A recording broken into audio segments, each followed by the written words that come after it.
The Chennai Shopping Mall Shravana Sambaram KG Sale Nakshi Jewelry Mela Flat 50% off.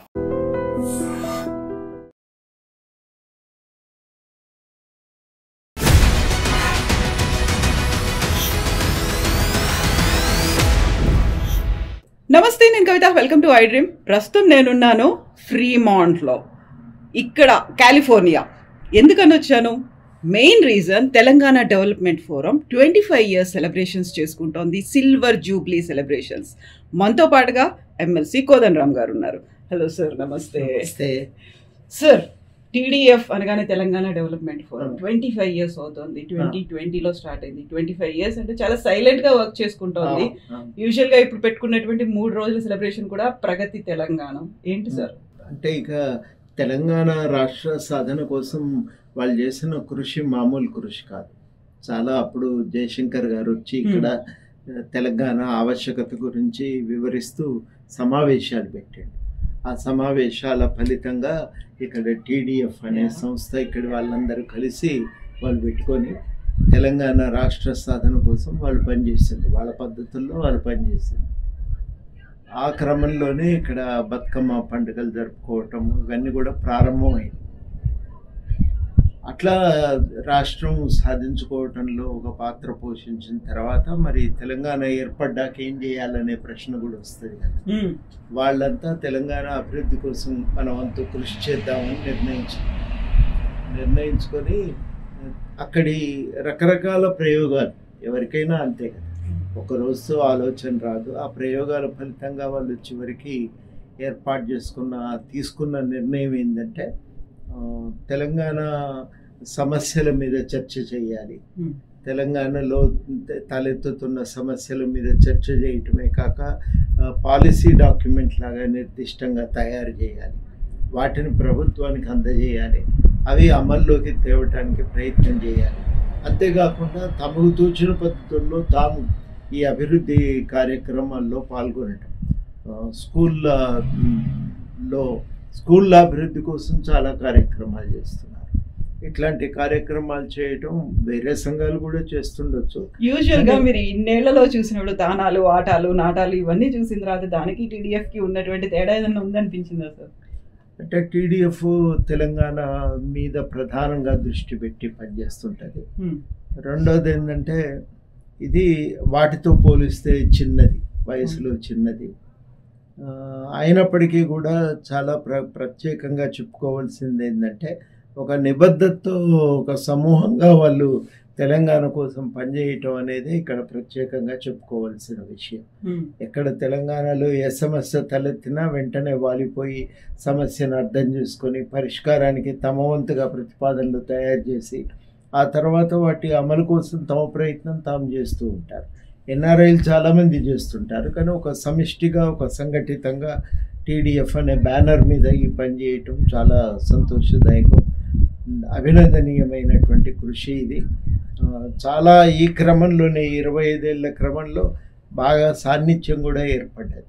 మిగతా సంఘాల కంటే నేను ఆటా conference కూడా హాజరైనా. మిగతా వాటన్నింటికంటే టీడీఎఫ్ వాళ్ళతో ఎక్కువ ఈ ఉద్యమ క్రమంలో ఫోన్లో మాట్లాడుకోవటము,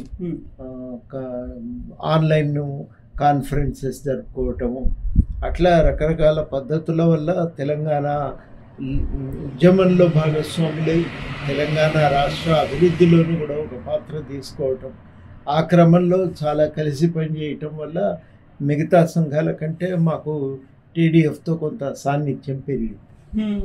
సో మీరు చెప్పినట్టుగా బోల్డ్ అన్ని సంఘాలు ఉన్నాయి, యాక్టివిటీలు ఇవన్నీ చేస్తున్నారు. తెలంగాణ రాష్ట్రం వచ్చింది, ఆల్రెడీ మనం 10 ఏళ్ళు కంప్లీట్ అయిపోయి 11వ ఏట ఉన్నాం. ఇప్పటికీ కూడా దాంతో మళ్ళీ మనం అసోసియేట్ అయ్యి ఉండాలి, ఇంకా వర్క్ చేయాలి అనే కాన్సెప్ట్ ఎందుకని సార్? ఎందుకని ఉంటుందంటే, మనం అక్కడ పుట్టినాం, ఆ ప్రాంతంతో ఉన్న పేగుబంధం తెంపుకోవటానికి వీల్లేదు. ఏదో ఒకటి మనకు తోచింది చేద్దామనేది ఒకటి, అక్కడి పరిణామాలు తెలుసుకోవాలని ఉంటుంది, అందరికీ ఉంటుంది. ప్రత్యేకించి వీళ్ళకి ఇంకెక్కువ ఉంటుంది, దూరం ఉన్నారు కాబట్టి. రెండోది ఏంటంటే, మనం కూడా ఏదన్నా చెయ్యాలి మనకు తోచిన మేరకి అనే ఒక తాపత్రయం. ఇవి రెండూ లేకపోతే, అంటే ప్రాంతం మీద ప్రేమ, ఏదో ఒకటి చేయాలనే తాపత్రయం లేకపోతే ఇంకా కార్యక్రమాలే లేవు. వాస్తవానికి సంఘాల అవసరం కూడా లేదు. అవి రెండు ఉండబట్టి మొత్తం మీదనైతే ఒక నిరంతరం ఏదో ఒక కృషి జరుగుతూ ఉంటుంది. అదే సంతోషదాయకమైనటువంటి పరిణామం. సో ఇప్పుడు తెలంగాణలో ఎలా ఉంది సార్? ఇప్పుడు డెవలప్మెంట్ అనేది చూసుకున్న తర్వాత 10 ఏళ్లలో మళ్ళీ నెక్స్ట్ ఈ టార్గెట్ అనేది ఒకటి పెట్టుకున్నారు. 25 years సెలబ్రేషన్ మాత్రమే కాదు, ప్రగతి తెలంగాణ అనే ఒక కాన్సెప్ట్తో నెక్స్ట్ మళ్ళీ ఏం చేయాలి తెలంగాణకి, మళ్ళీ మనం కావాల్సినటువంటి డెవలప్మెంట్ ఎలా రావాలి అనే దాని మీద కూడా వర్క్ షాప్స్ కావచ్చు, సెమినార్లు, ఇక్కడ రౌండ్ టేబుల్ పెట్టుకుంటున్నారు. ఏం కంక్లూజన్ ఉంటుంది అనుకుంటున్నారు సార్? ఇది వాళ్ళటి అవసరం కూడా ప్రత్యేకించి కాళేశ్వరం రిపోర్ట్ వచ్చిన తర్వాత మనకు ఒకటి స్పష్టంగా కనబడతా ఉంది. అధికారం దుర్వినియోగం జరిగిందనే దానికి ఇప్పుడు కాళేశ్వరం నివేదిక ఒక సాక్ష్యం. ఇష్టానుసారంగా అధికారాన్ని ఉపయోగించారు. ఆ క్రమంలో రాష్ట్రం నష్టపోయింది. ఈ నేపథ్యంలో మళ్ళీ రాష్ట్రం పునరుద్ధరణ అభివృద్ధి కోసం కృషి ప్రత్యేకంగా జరగవలసిన అవసరం ఉంది. ఏ లక్ష్యాలు ఏంటి అనేది నిర్వచించుకోవాలి. ఆ మార్గంలో ముందుకు వెళ్ళటానికి మనం చేయవలసిన కృషి ఏంది, అన్నిటికంటే మించి ఈ క్రమంలో ఆ ఎన్ఆర్ఐల పాత్ర ఏంటి, ఇవన్నీ కూడా మాట్లాడుకోవటం చాలా కీలకం. కాబట్టి వాటి గురించి మాట్లాడుకునేటువంటి ఆలోచనతోనే ఈ సమావేశం పెట్టుకుంటున్నారు. ఇంకా మనం కూడా దీంట్లో భాగస్వాములమై తోచిన మేరకి చర్చకు పరిపుష్టత చేకూర్చడానికి ప్రయత్నం చేయాలి. ఇది అవసరం, ఇవాళటి అవసరం.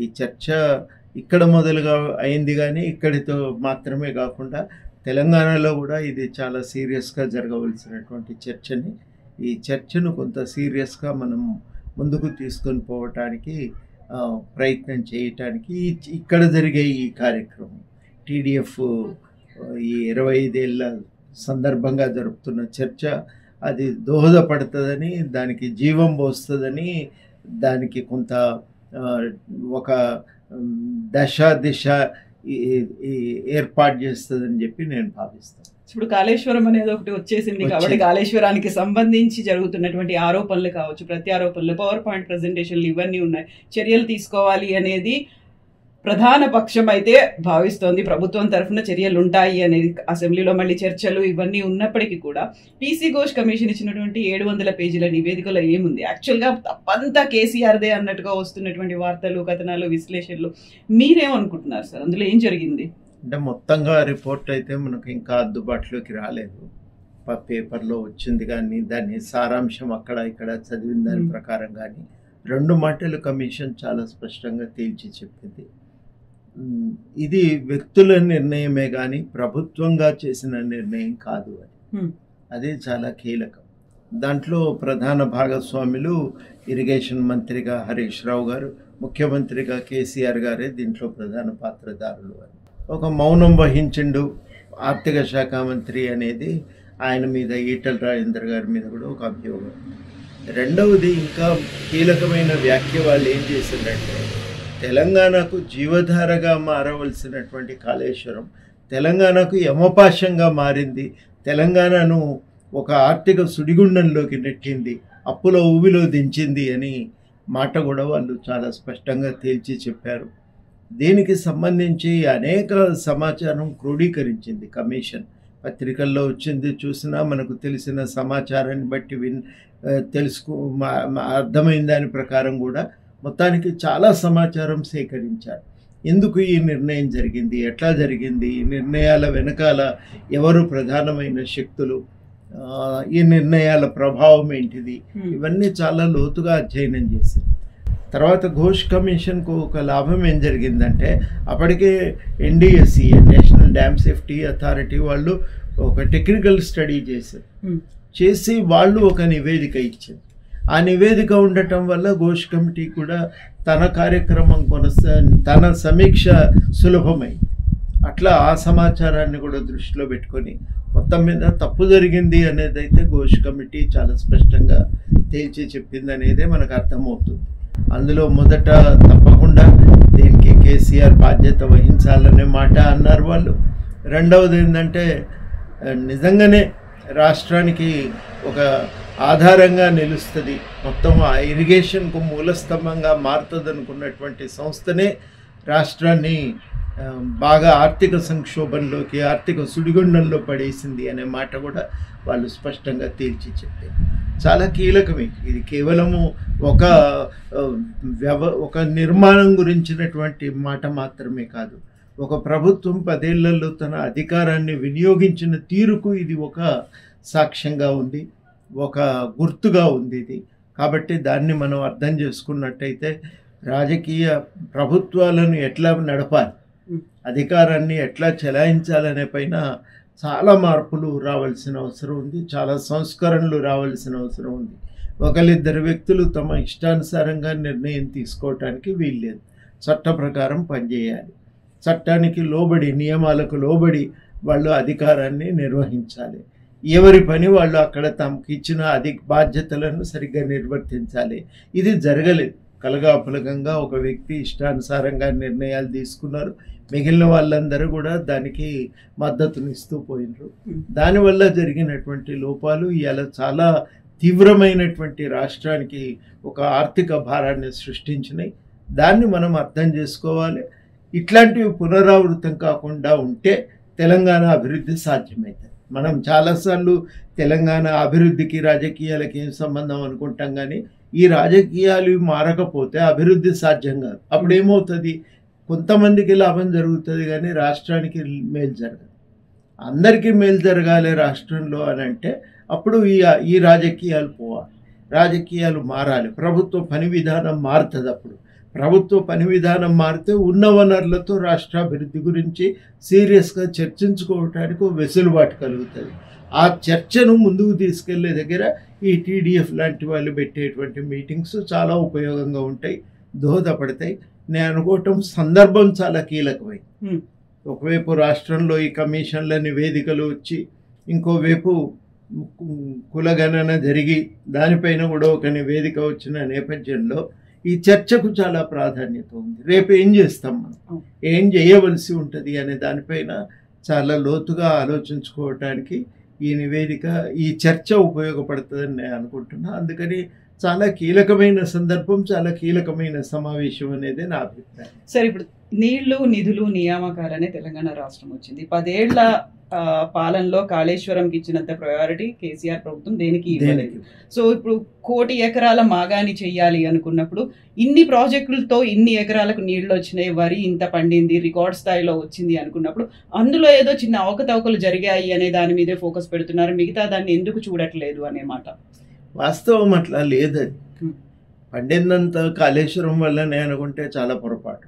ఎక్కడ నీటి చుక్క కనబడ్డా కాళేశ్వరం నుంచే వచ్చిందని చెప్తే బటన్ వెలుకు బొడితలకు లింకు పెట్టినట్టు అవుతుంది. మన దగ్గర ఇంకా సూటిగా ఏమంటారంటే ఫకీర్ సాబ్కు గోకులాష్టానికి సంబంధం అయింది.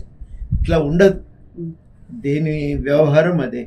ఇక్కడ వర్షాలు బాగా పడ్డాయి, కొంత చెరువులు నీళ్లు నిండినాయి, అందువల్ల ఈ లాభం జరిగింది. కాళేశ్వరం వల్ల జరిగినటువంటి ప్రయోజనం చాలా పరిమితమైంది. 50-60 వేల ఎకరాల కంటే మించి కాళేశ్వరం వల్ల ప్రయోజనం చేకూరలేదు. కాబట్టి కాళేశ్వరం వల్లే జరిగింది అనుకోవటము అదే తప్పుడు ప్రచారం. అందువల్ల కాళేశ్వరాన్ని ఎత్తి చూపి గొప్ప చేసి ప్రయత్నం చేస్తున్నారు. అది వాస్తవం కాదు, అది అబద్ధము. అట్లాంటి అబద్ధంతో ప్రచారం చేస్తే ప్రయోజనం కూడా టీఆర్ఎస్కి ఉండదని చెప్పి నేను అనుకుంటున్నా. ముందు వాస్తవాలను గుర్తించండి, జరిగిన విషయాలను అర్థం చేసుకోండి. మీ తప్పులు ఉన్నప్పుడు చెప్పలేసుకోండి, ఇంకోసారి ఇట్లా జరగనీయము అనే విషయాన్ని నిర్ధారణకు రండి. ఇది నేను వారికి చేసేటువంటి సూచన. సరే, అది వాళ్ళ ఇష్టం, వాళ్ళ అంతర్గత నిర్ణయం, వాళ్ళ పార్టీకి సంబంధించిన వ్యవహారం, దానిపైన మాట్లాడే అధికారం నాకు ఎక్కువ లేదు అనుకోండి. లేని దాని గురించి మాట్లాడటం ఇక్కడ సమంజసం కూడా కాదు. కాబట్టి చాలా కీలకమైందంటే ఒక కీలకమైన ఒక అంశము మనకు కనబడుతుంది, ఇది ఇట్లా పనిచేయటానికి వీల్లేదని నిర్ణయించుకుంటేనే మనం భవిష్యత్తులో ముందుకు పోగలం.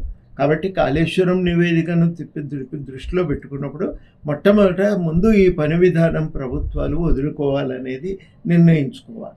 రెండవది చాలా కీలకం, చట్ట ప్రకారం పనిచేయాలనేది ఒక భాగం అయితే, రెండవది చాలా కీలకం, ఉన్న వనరులు ఉద్యమాకాంక్షల సాధన కోసం జాగ్రత్తగా ఉపయోగించాలి, ఒకరిద్దరు వ్యక్తుల ప్రయోజనాల కోసం కాదు అనేది మనం ఒక లక్ష్యానికి కనుక రాగలిగితే, మూడవది ఏం చేయాలి, ఏ వర్గాల కోసం చేయాలనేది నిర్ణయించుకోవటానికి కులగణన ఆధారంగా ఇప్పుడు జస్టిస్ సుదర్శన్ రెడ్డి గారి కమిటీ తీసుకొచ్చిన నివేదిక ఉంది. ఆ నివేదిక వెనుకబాటుతనాన్ని అంచనా వేసిందని పత్రికల్లో వచ్చిన వార్తల ప్రకారం వింటున్నాం. ఆ వెనుకబాటుతనాన్ని ప్రాతిపదికన అభివృద్ధి కోసం ఆ వెనుకబాటుతనాన్ని నిర్మూలించి ప్రజలందరికీ అభివృద్ధి అవకాశాలు కల్పించడానికి ఏం చేయాలి అనేది మనం ఇవాళ సూటిగా ఆలోచించుకోవాలి. నేను అనుకోవటం ఆ విషయాల మీదే ఇవాళ ఒక చర్చ జరిగితే మనకు ఉపయోగకరంగా ఉంటుంది. Yes sir, thank you so much. మనం హైదరాబాద్ పోయిన తర్వాత మళ్ళీ మాట్లాడుకుందాం sir. Thank you so much. That's all from Kavita from Fremont, California. నిజంగా ప్రస్తుతం ఉన్నటువంటి సమాజం దేనికి ప్రయారిటీ ఇస్తుంది? ఆర్థిక సంబంధాల చుట్టూ మాత్రమే తిరుగుతోంది. మళ్ళీ ఎన్నికలంగానే చాలా విరక్తి కలుగుతాం. మంచి అనిపిస్తుంది కదా, లేడీస్ కూడా ఛాలెంజింగ్ జాబ్స్ చేసినప్పుడు చాలా బాగుంటది. ట్రాఫిక్ అసిస్టెంట్స్ గా నియమించిన ట్రాన్స్జెండర్స్ అందరితో సాల్యూట్ చేయించుకుంటున్నారు. ఫుడ్ డెలివరీ ఇవ్వటానికి వెళ్ళినటువంటి డెలివరీ బాయ్ అనిల్ పై కళ్ళ ముందు పెళ్ళండి